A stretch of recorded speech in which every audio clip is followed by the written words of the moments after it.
ইসরায়েলের স্পর্শকাতর সব লক্ষ্যবস্তু হিজবুল্লাহ ক্ষেপণাস্ত্রের আওতায় রয়েছে বলে দাবি করেছেন সংগঠনটির নির্বাহী পরিষদের উপপ্রধান শেখ নাবিল কাউক। ইসরায়েলের পক্ষ থেকে হিজবুল্লাহর বিরুদ্ধে সর্বাত্মক যুদ্ধের হুমকির মুখে লেবাননের প্রতিরোধকামী সংগঠনটি বলছে, এ ধরনের যুদ্ধ ইসরায়েলের পরাজয় ঠেকাতে পারবে না।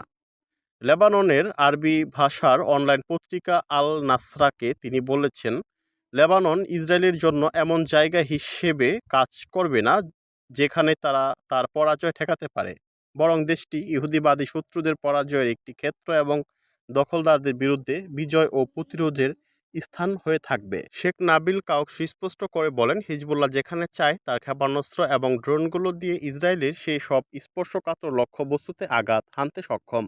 এদিকে হিজবুল্লাহকে নিয়ে কড়া সতর্কবার্তা দিয়েছে যুক্তরাষ্ট্র।